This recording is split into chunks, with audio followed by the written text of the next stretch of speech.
Imagine a sunny day in Florida, 1981, when a young boy goes missing from a department store. A regular summer day turned into a nightmare for one family. The story we're about to delve into is that of Adam Walsh, a 6-year-old boy who disappeared under circumstances that continue to puzzle and terrify to this day. It was an ordinary day, a mother and her son out for a regular shopping trip at the local Sears department store in Hollywood, Florida.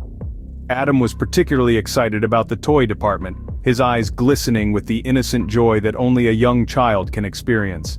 His mother, needing to attend to some other shopping, decided to leave him in the toy department, playing with the new video game consoles on display. It was a decision that she would regret for the rest of her life. When she returned after what felt like a mere few minutes, Adam was nowhere to be found. He had vanished, as if he had never been there. The frantic search began almost immediately, store announcements blaring Adam's description, but to no avail. The sunny Florida day suddenly turned dark for the Walsh family. The initial scenario was confusing and terrifying. A child disappearing in broad daylight from a public place crowded with people seemed unthinkable, yet it had happened. The local law enforcement was called in, and the news of the disappearance started to spread, sending shockwaves through the community. A feeling of dread settled over Hollywood, Florida, a dread that this could happen to anyone, anywhere. As the hours turned into days, the hope of finding Adam safe and sound began to dwindle. The local community rallied together, their faces etched with worry and fear, their hearts heavy with the unimaginable horror the Walsh family was going through. Yet, as the days wore on, the search for Adam Walsh was about to take a dark turn. The sunny day in Florida when a young boy goes missing from a department store was just the beginning of a tale that would captivate the nation and change the way we think about child safety forever. As hours turned into days, the investigation ramped up, and so did the fear. The local police force was immediately mobilized, throwing their full weight into the search for Adam Walsh. Day and night, officers combed through the city, turning over every stone, peering into every shadowy corner. The air was thick with urgency, the streets echoing with the sound of sirens and the urgent whispers of the desperate search. But it wasn't just the police. Volunteers from all walks of life rallied together, their hearts united by a shared sense of dread and hope. They scoured parks, woods, and buildings, their eyes scanning for any sign of the missing boy. It was a community brought together by tragedy, their collective determination fueled by the hope that Adam might still be found. And then, there was the media. Newspapers, radio, and television stations across the state and beyond picked up the story. Adam's face, that innocent smile frozen in a moment of time, was plastered on every screen, printed on every page. It was impossible to escape the reality of the situation. A child was missing and everyone was asked to keep their eyes open. The media coverage was relentless, the public's fascination with the case bordering on obsession. Every new development was reported with breathless intensity, every press conference crowded with reporters hungry for the latest update. The community was on high alert, the fear palpable, every parent holding their children a little closer, every child looking over their shoulder a little more often, and yet for all the extensive search efforts, for all the media coverage and public vigilance, the days stretched into a week, then 2, then 3.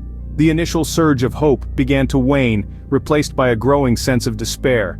The fear that had once spurred the community into action now hung over them like a dark cloud. Yet despite the tireless efforts, Adam remained missing. 2 weeks passed before the unimaginable happened. Time seemed to stop as the heart-wrenching discovery was made. Adam Walsh's severed head was found in a drainage canal, over 100 miles from his home. The rest of his body, heartbreakingly, was never found. Try to imagine for a moment the police officers hardened by years on the force coming upon this macabre scene. The officers were there, standing over the canal, the water reflecting their grim faces. They were miles away from the spot Adam was last seen, in a location that seemed almost random, remote. Among the detritus and the muck they found the unthinkable, a grim testament to the unimaginable horror that had befallen a 6-year-old boy. The news hit the nation like a punch to the gut. Headlines screamed the unthinkable, and entire communities were gripped with a fear that was both palpable and pervasive. The crime was not just gruesome, it was a chilling reminder of the monsters that lurk in the shadows, the evil that could strike anytime, anywhere. Parents held their children a little tighter, locks were checked, then double-checked. Conversations hushed into whispers when children entered rooms. The name Adam Walsh became a symbol of every parent's worst nightmare, a stark reminder of the fragility of innocence and the cruel, unpredictable nature of the world. The gruesome discovery of Adam's remains marked a devastating turning point in the case.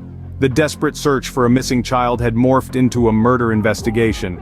The stakes had escalated, the urgency amplified. Detectives worked tirelessly, haunted by the image of the innocent, smiling boy whose life was brutally cut short. The horror of the crime shocked the nation, yes, but it also galvanized law enforcement. The search for Adam had ended in the worst possible way. Now, the focus shifted. It was no longer about finding Adam, it was about finding justice for Adam. The hunt for Adam's killer was now a matter of urgency. This was not just a case, this was a mission to ensure that Adam's short life was not in vain, that his tragic end would lead to the beginning of justice. Attention soon focused on a drifter with a criminal past. This statement marked the beginning of an unsettling chapter in the investigation of Adam Walsh's murder. The man in question was none other than Otis Toole, a name that would soon become synonymous with this chilling case. Toole was no stranger to the law enforcement. He was a known serial killer with a trail of violent crimes that painted a picture of a man capable of heinous acts. His reputation preceded him, and his presence in the area at the time of Adam's disappearance was more than just a coincidence. It was a glaring red flag that couldn't be ignored. Toole wasn't just an ordinary drifter. His life was a twisted tale of crime and violence that spanned decades. He was a man who thrived in the shadows, slipping in and out of towns, leaving only chaos in his wake. His criminal past was a patchwork quilt of terrifying incidents, each piece more disturbing than the last. His history was filled with violent encounters, and the idea that he could be linked to Adam's murder wasn't far-fetched. In fact, it seemed almost inevitable. His presence in the area, his violent past, and the nature of Adam's disappearance all pointed towards him. He was a prime suspect in a puzzle that was slowly starting to come together. As the pieces started to fit, the picture that emerged was a horrifying one.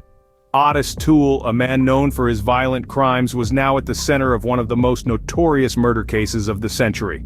He was the prime suspect in the murder of a 6-year-old boy, a crime that shook the nation to its core. But while Toole was the prime suspect, the question remained: would justice be served? Would this man with a history of violence and crime finally face the consequences of his actions, or would he manage to slip through the cracks once again? Toole had become the focal point of the investigation, but would justice be served? This question would hang in the air, a haunting reminder of the long road to justice that lay ahead. In a shocking turn of events, the suspect confessed to the crime. This was a twisted milestone in the investigation of Adam Walsh's murder. The man in the hot seat was Otis Toole, a drifter and convicted criminal. As the story unfolded, Toole admitted to the heinous act, sending shockwaves through the nation.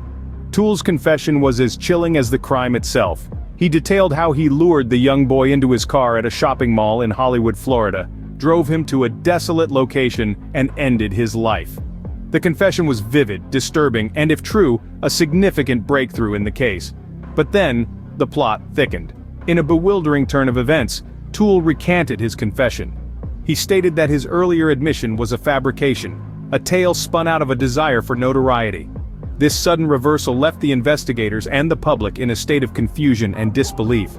Doubts started to creep in. Was Toole's confession genuine, or was it a desperate ploy for attention from a man with a troubled past and a penchant for tall tales? The inconsistencies in Toole's stories became glaring. His descriptions of the crime scene and the events leading to the murder were inconsistent and at times contradictory. The lack of physical evidence linking him to the crime further complicated the situation. The investigators were back to square one, and the case was shrouded in uncertainty once again. The recantation raised more questions than it answered. Was Toole the real murderer, or was he just a scapegoat?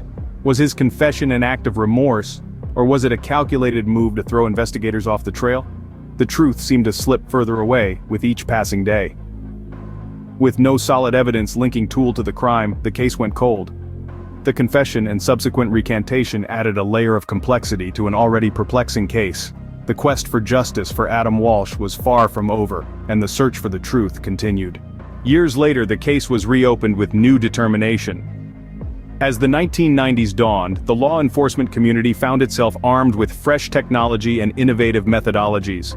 The decade brought with it a renewed hope and a commitment to resolving cold cases, including the tragic murder of Adam Walsh. This was a time when forensic science was making significant strides. DNA testing was in its nascent stages, and investigators were beginning to understand its potential in crime solving. The reopening of Adam's case was seen as an opportunity to leverage these advancements and possibly uncover new evidence. The focus of the reopened investigation was once again Otis Toole, the prime suspect. Despite his prior confessions and subsequent recantations, there was never any concrete evidence linking him to the crime. Investigators hoped that the new technology might finally provide the smoking gun they needed to definitively tie Toole to the murder. Yet, despite their best efforts, the renewed investigation was met with disappointment. The advanced forensic techniques did not yield the conclusive evidence they had hoped for. The case files, filled with countless interviews, crime scene photos, and investigative notes, remained as they were, a testament to a crime unsolved. Moreover, the new investigation also brought to light the mishandling of evidence from the initial investigation. A crucial piece of evidence, a blood-stained carpet from Toole's car, had been lost.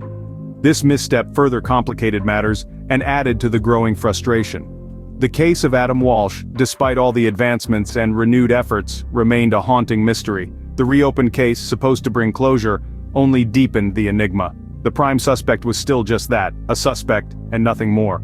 The definitive evidence linking Toole to the crime remained elusive. As the 90s drew to a close, investigators were left with more questions than answers. The case, once filled with hope, was again shrouded in uncertainty and doubt. The question remained, who killed Adam Walsh? In 2008, a decision was made that would finally close the case. After decades of uncertainty and a myriad of unanswered questions, the police finally named a man as Adam Walsh's killer. This man was Otis Toole. He was a drifter, a man of questionable character, and had a history that was riddled with crime. Yet, despite the gravity of this accusation, there was not a scrap of physical evidence to conclusively link Toole to Adam's murder. So, why then was Toole officially labeled as the perpetrator? The answer lies in the weight of circumstantial evidence that had accumulated over the years. This evidence, though not physical, was compelling enough to paint a haunting picture of guilt. Toole had been in the vicinity when Adam disappeared. He had a history of violent crime, and most crucially, he had confessed. Yes, he confessed to the murder of Adam Walsh. He gave the authorities a detailed account of the day Adam went missing, his voice echoing with details only the murderer could know. But then, in a twist that could only be described as Kafkaesque, Toole recanted his confession. He claimed innocence, saying his confession was coerced, a product of police pressure. This left the investigators in a quandary, the case in a stalemate, and a family's quest for justice in limbo. Yet in the end, it was Toole's own words that sealed his fate. The confession, despite the subsequent recantation combined with the circumstantial evidence, led the police to officially name Otis Toole as Adam's killer. This decision, made 25 years after that fateful day, finally brought a modicum of closure to a case that had been shrouded in mystery and despair. Yet, it did little to ease the pain of a loss so profound. Though justice was served, the loss of Adam Walsh left a lasting mark on the nation. And it serves as a chilling reminder that some wounds, no matter how much time passes, never truly heal. Adam's death was not in vain. The pain of losing a child became a catalyst for profound change. In the wake of this tragedy, Adam's parents founded the Adam Walsh Child Resource Center, a beacon of hope and a source of support for families grappling with the unimaginable. This center later merged with the National Center for Missing and Exploited Children, amplifying its reach and impact. Adam's case sparked a nationwide conversation about child safety, leading to significant advancements in laws and procedures. It was through the tireless advocacy of Adam's parents and the public outcry that followed his case that the Missing Children's Assistance Act was enacted, forever changing how we respond to cases of missing and exploited children. The ripple effect of Adam's story continues to this day. His name is a reminder, a call to action, and a symbol of the undying pursuit of justice. Adam Walsh's legacy lives on, reminding us all of the importance of child safety and the relentless pursuit of justice.